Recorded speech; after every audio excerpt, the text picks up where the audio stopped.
Olá, aqui é o professor Diego Carneiro e hoje teremos nossa quarta aula do curso de Estatística Básica. Na aula anterior, aprendemos como organizar os dados em tabelas de frequência.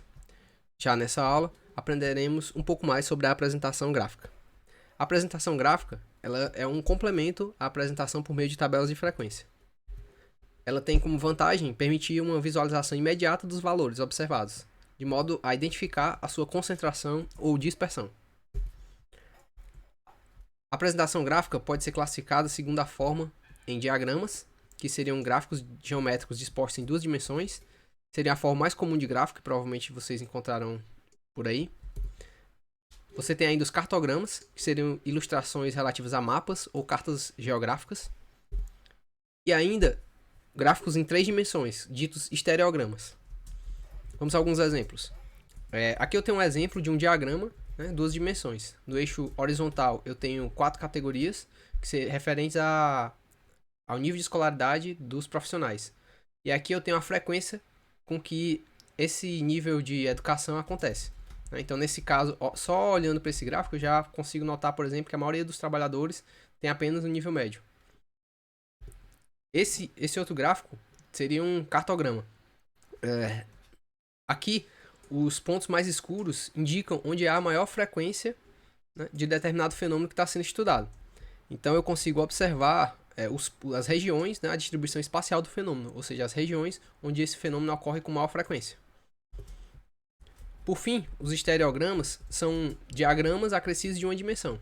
Nesse exemplo, eu tenho a frequência dos alunos em determinada aula, ao longo dos dias da semana, o número de alunos que frequentou, e eu tenho também mais uma dimensão, que seria se esses alunos são meninos ou meninas. Então, notem que eu tenho 3 informações no mesmo gráfico.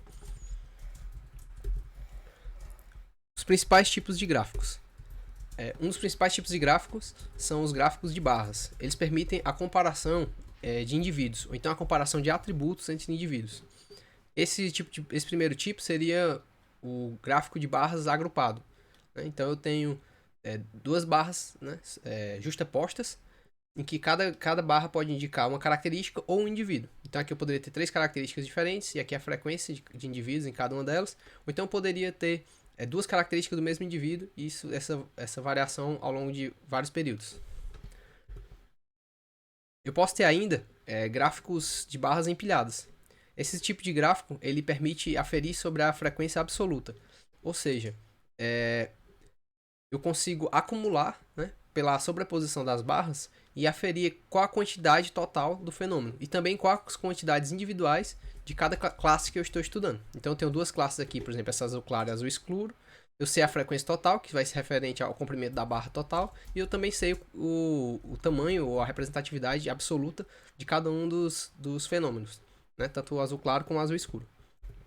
Eu posso ter ainda, além da frequência relativa, aliás, além da frequência absoluta, a frequência relativa, utilizando dados ditos empilhados 100%.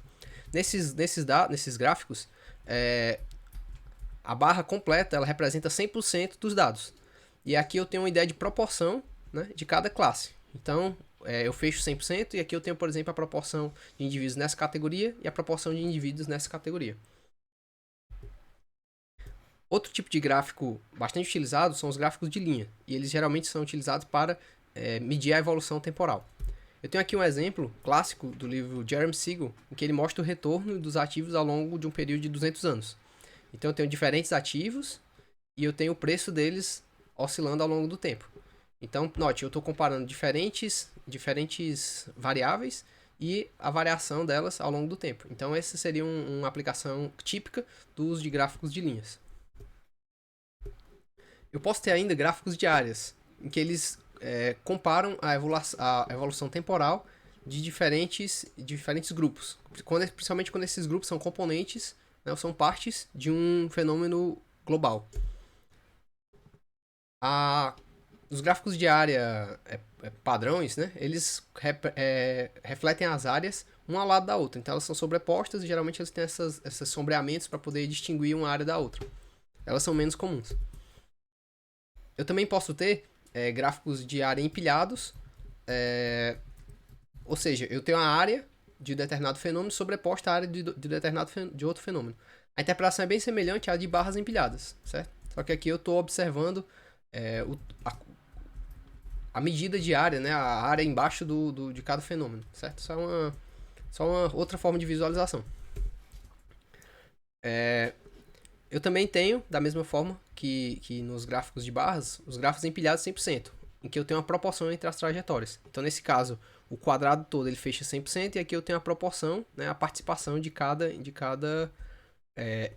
classe, né, dentro dos dados completos, do fenômeno completo, certo?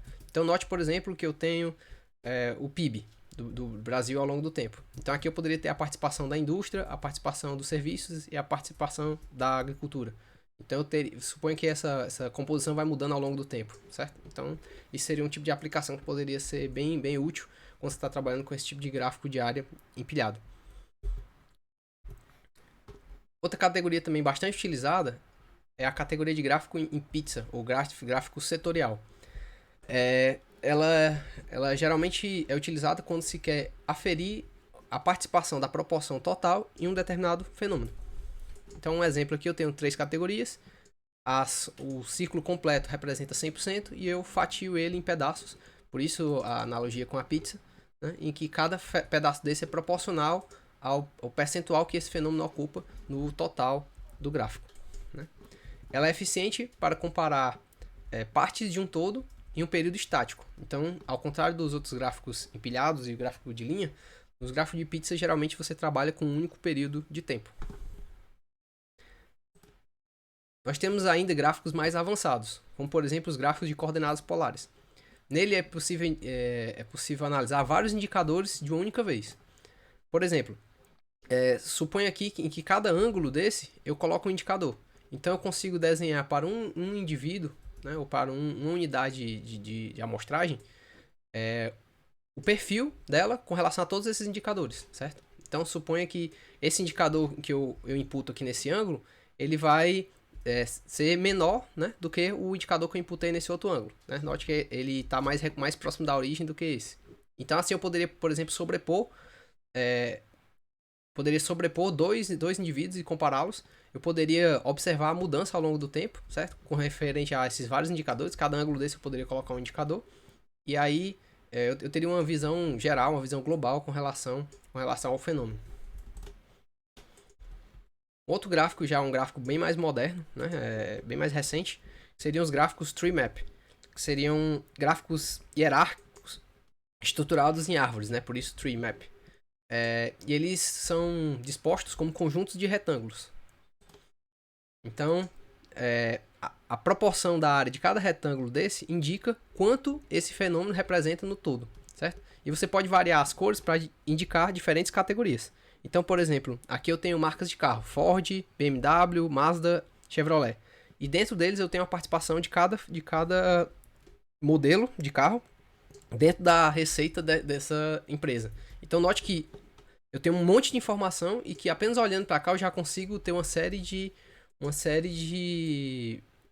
informações apenas olhando, certo? Ela é bem visual e assim, é bem comum em alguns sites hoje, principalmente nesses com a ascensão aí dos painéis de Power BI, etc. Por fim, o nosso gráfico o mais comum e o que mais dialoga com as nossas tabelas de frequência são os próprios gráficos de frequência ou de distribuição de frequência. Você tem esses gráficos que nós damos um nome especial de histograma, né? Em que ele nos fornece aqui a frequência de determinado fenômeno dividido em faixas. Então, por exemplo, suponha que esse primeiro gráfico no nosso histograma ele mostra uma frequência relativa simples. Então tem um fenômeno que ele oscila dentro desse intervalo e ele foi dividido em classes. Essas classes podem ser feitas arbitrariamente. E aí eu tenho a frequência, né? Ou seja, o número de vezes em que o fenômeno foi observado dentro desse intervalo. Então aqui eu tenho a contagem, digamos assim, né? Isso aqui equivale à nossa tabela de frequência que nós aprendemos na aula anterior. Da mesma forma que eu tenho uma frequência simples, né? Eu também tenho a nossa frequência acumulada. Então eu tenho, à medida que o fenômeno vai crescendo, eu vou empilhando, né, as frequências da classe anterior, de modo a eu chegar no final a 100% dos valores. Então, essa é a apresentação gráfica lembrando que ela é uma ferramenta muitíssimo importante quando você vai construir um relatório sobre dados. Então, ela certamente será bastante útil nas próximas etapas do curso. E é isso, muito obrigado.